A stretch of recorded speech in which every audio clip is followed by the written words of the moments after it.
Hanya sedikit saja kisah Zulkarnain diceritakan Allah Subhanahu wa Ta'ala, yaitu menerusi surah Al-Kahfi. Dalam surah Al-Kahfi, Allah Subhanahu wa Ta'ala memperkenalkan seorang tokoh agung zaman silam digelar Zulkarnain yang sehingga kini menjadi misteri kepada manusia.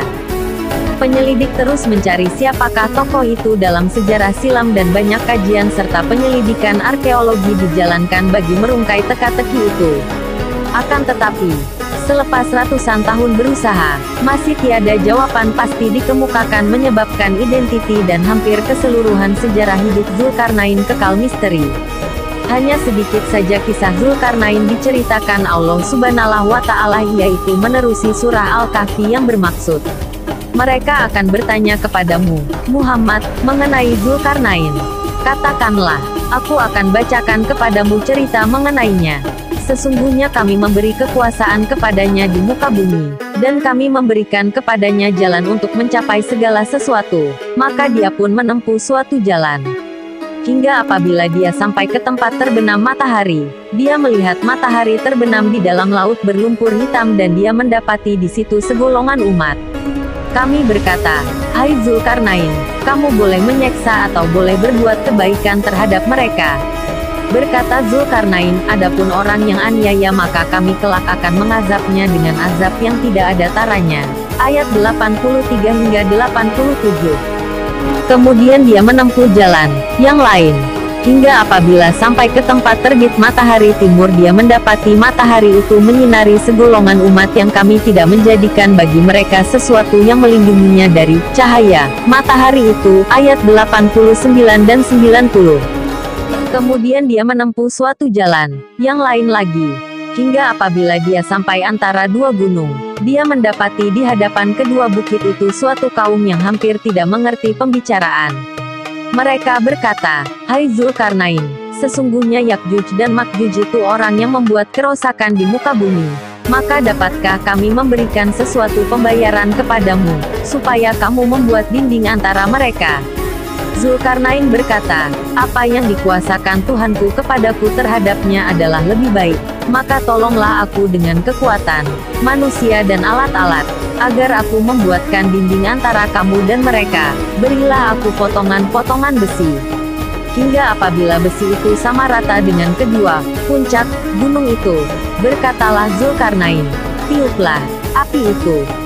Hingga apabila besi itu sudah menjadi merah seperti api, dia pun berkata, berilah aku tembaga yang mendidih, agar ku tuangkan ke atas besi panas itu.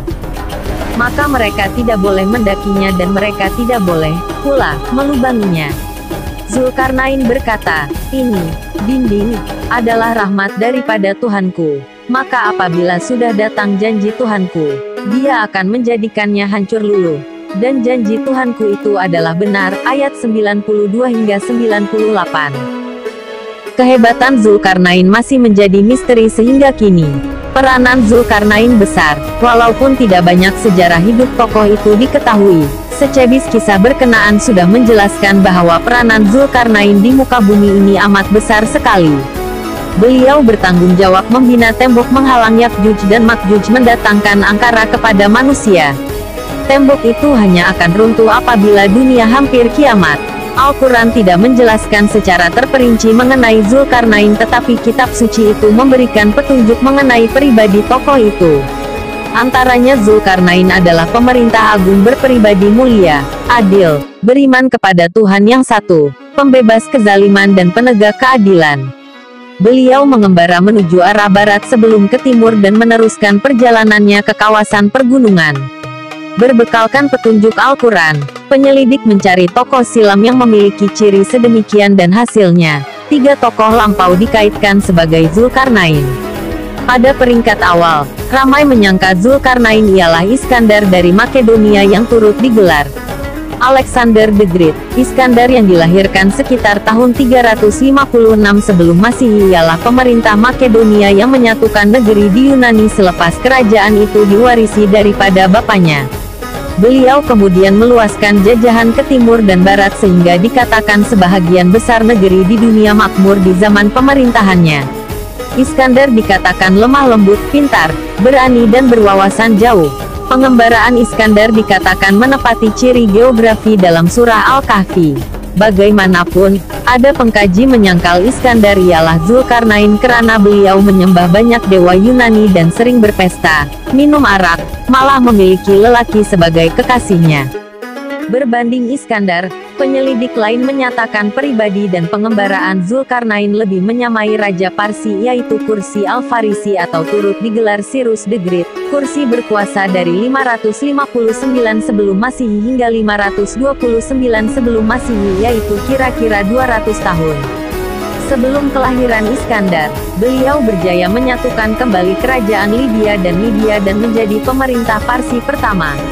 Pengembaraan Kursi turut bertepatan dengan faktor geografi surah Al-Kahfi dan terdapat lokasi pengembaraan pemerintah Parsi itu menyerupai lokasi tembok Ya'juj dan Ma'juj.